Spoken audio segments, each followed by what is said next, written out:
Estás escuchando Adipados, el podcast donde profesionales y expertos conversan sobre psicología y salud mental de forma simple, útil y con sentido. Hola a todos y todas, bienvenidos a un nuevo episodio de Cuéntamelo Todo, el podcast de Adipa. En este episodio abordaremos la terapia dialéctica conductual, DBT, un modelo muy efectivo para el trabajo clínico con personas con desregulaciones emocionales, impulsividad y también conductas de alto riesgo. En este episodio nos acompaña Nicole Maldowski. Hola, Junia, muchas gracias por invitarme. ¿Qué tal? Bienvenida, Nicole. Bueno, cuéntanos acerca de ti, Nicole.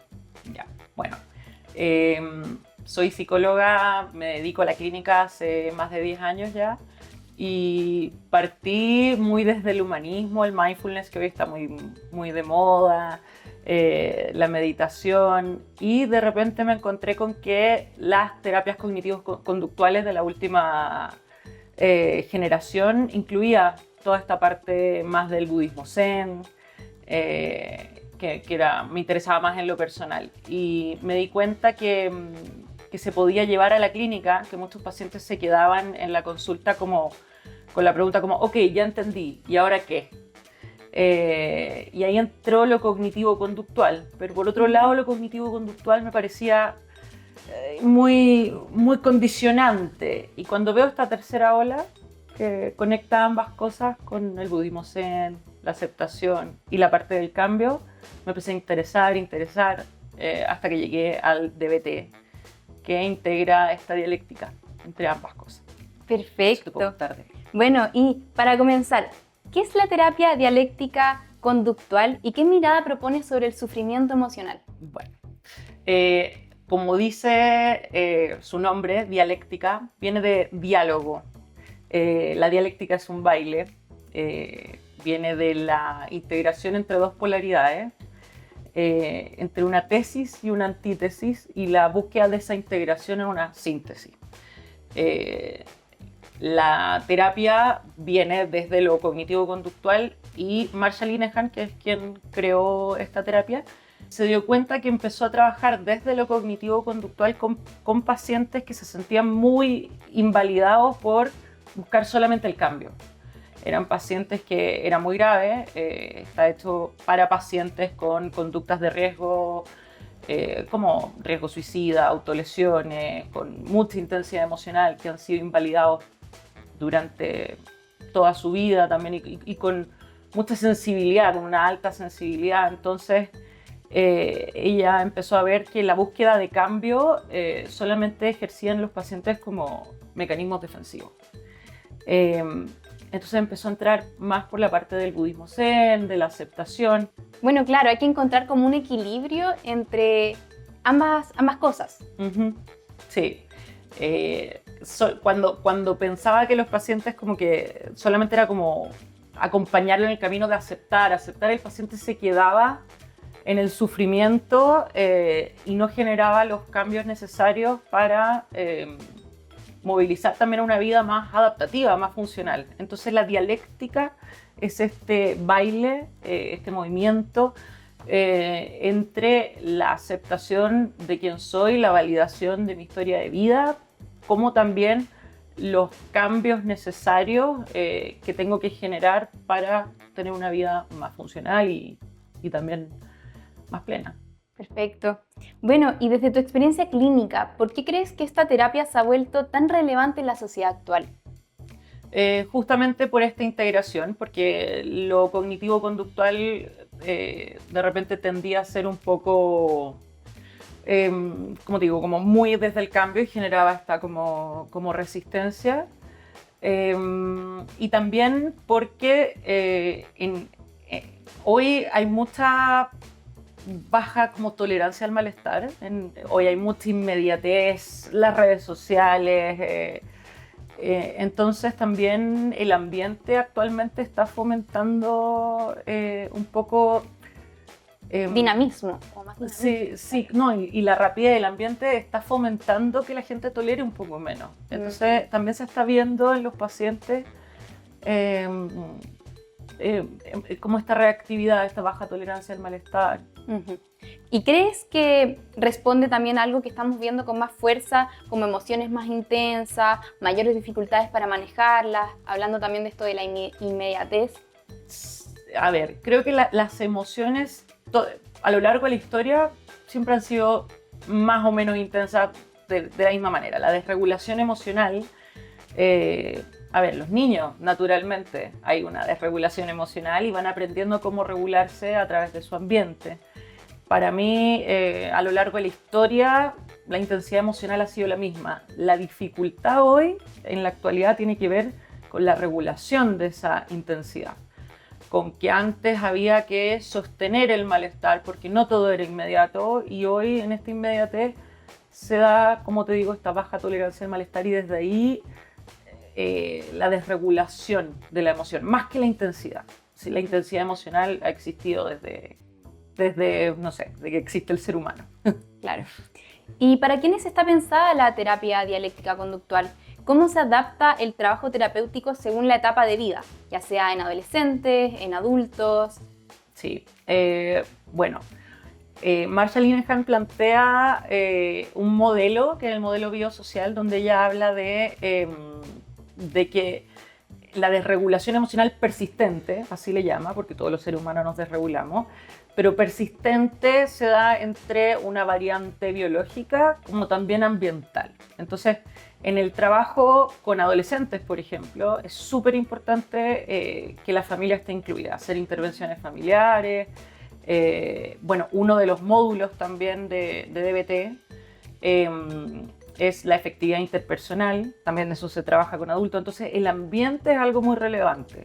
Con los adolescentes, incluso en la terapia grupal, porque el DBT es como está súper estandarizado y hay terapia grupal, el adolescente tiene que ir con un cuidador a la terapia que también tiene que aprender las habilidades de DBT. Uh-huh.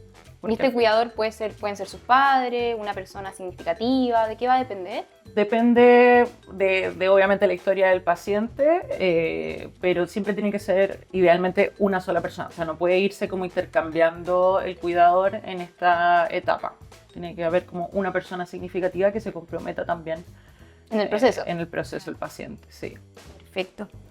Y bueno, ¿qué tipo de aprendizajes busca la DBT? ¿Cómo impactan en la vida cotidiana de las y los pacientes? Ya, hay 4 módulos esenciales. Está el mindfulness, regulación emocional, tolerancia al malestar y efectividad interpersonal. El mindfulness es como transversal a los otros módulos. Busca en esta inmediatez también y en que estamos como para todos lados, el mindfulness busca la presencia.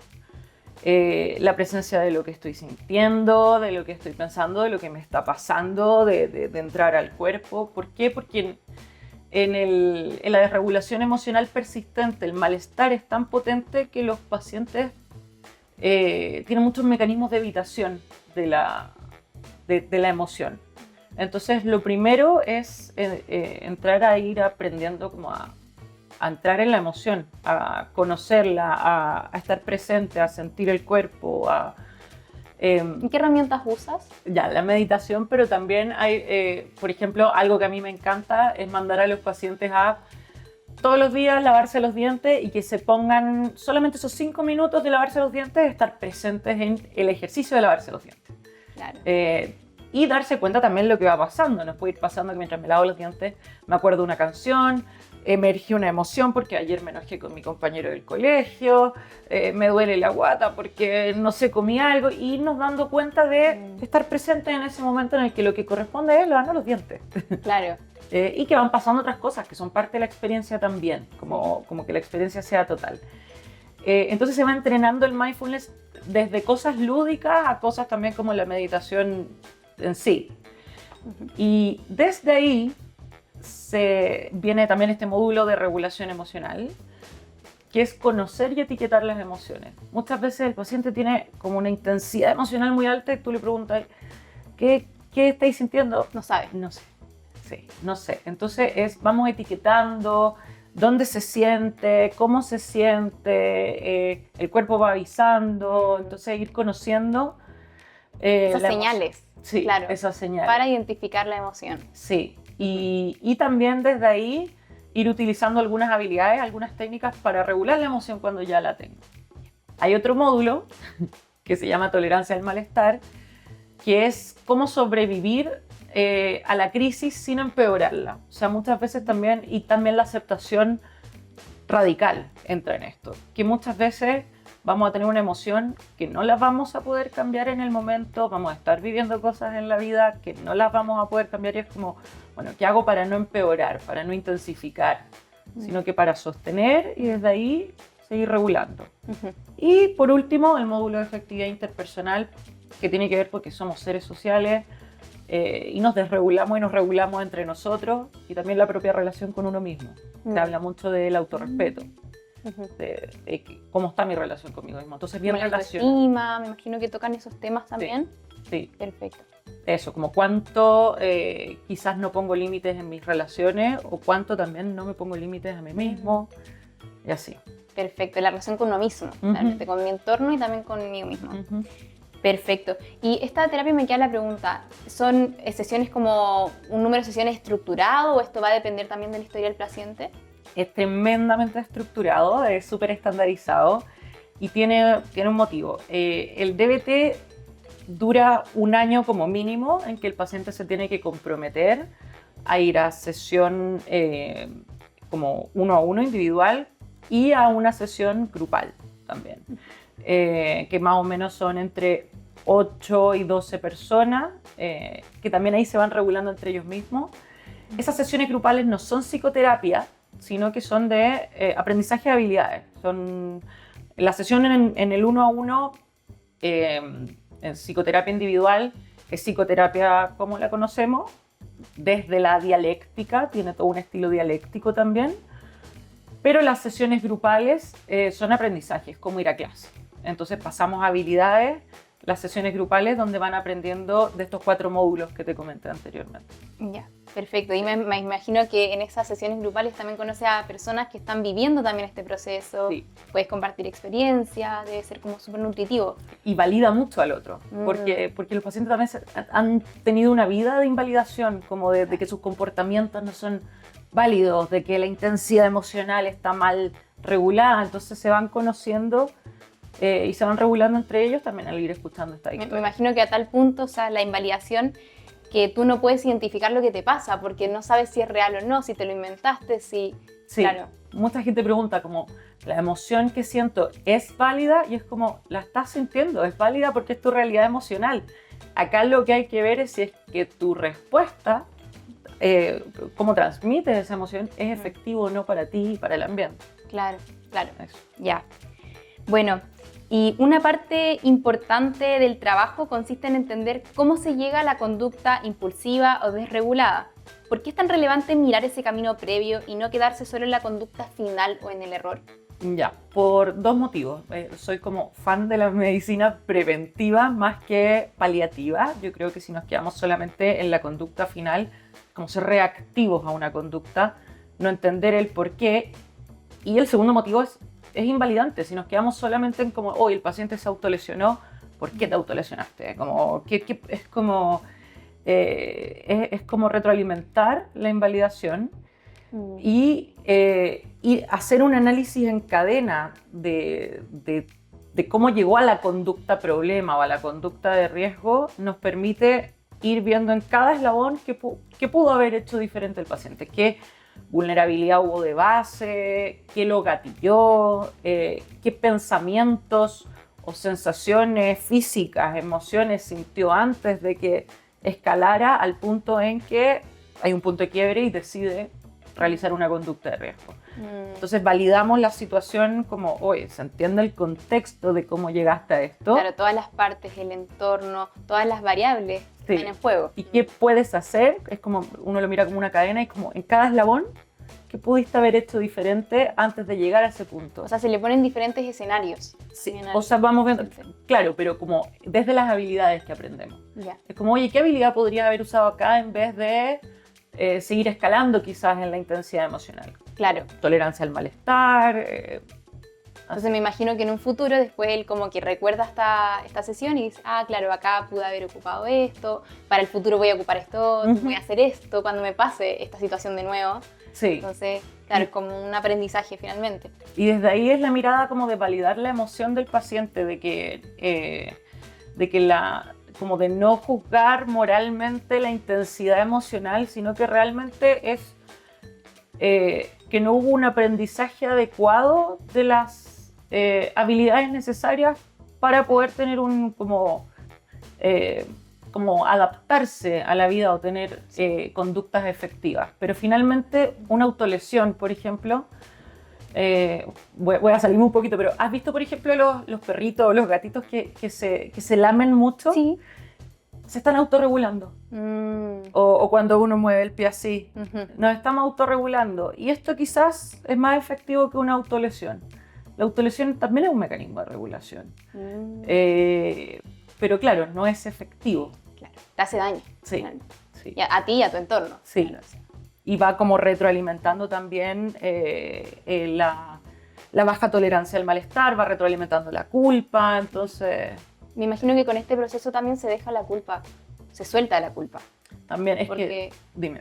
No, claro, o sea, tú vuelves al pasado a revisar esta situación, a hacer un diagnóstico, no la evitas, sino que la miras de nuevo con el dolor que conlleva también y liberas la culpa de lo que pasó.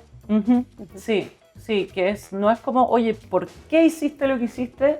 Sino que, oye, te están pasando muchas cosas que estás necesitando sostener, regular. Aprendamos una manera más efectiva para ti.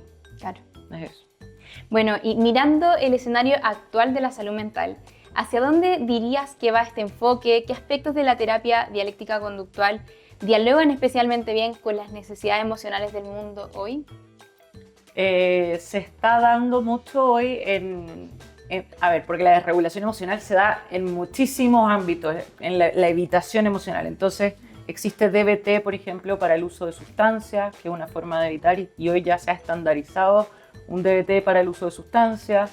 Existe para trastorno de la conducta alimentaria. ¿Eso es como la misma estructura o también cambia dependiendo de la temática? Está la estructura estándar, pero también, claro, como en Chile propiamente tal, como que no hay centros especializados, por ejemplo, solamente para trastorno de la conducta alimentaria, pero sí existen protocolos como que se han estandarizado para cada uno de estos temas. Para trauma también se está utilizando mucho, porque finalmente también todo esto ambiental que hablamos, la invalidación ambiental, viene del trauma, que le podemos llamar traumas grandes o también traumas pequeños. Al final, claro, en la niña siempre hay situaciones de trauma. Y también se está hoy utilizando en contextos hospitalarios. Se está llevando a contextos hospitalarios acá en Chile.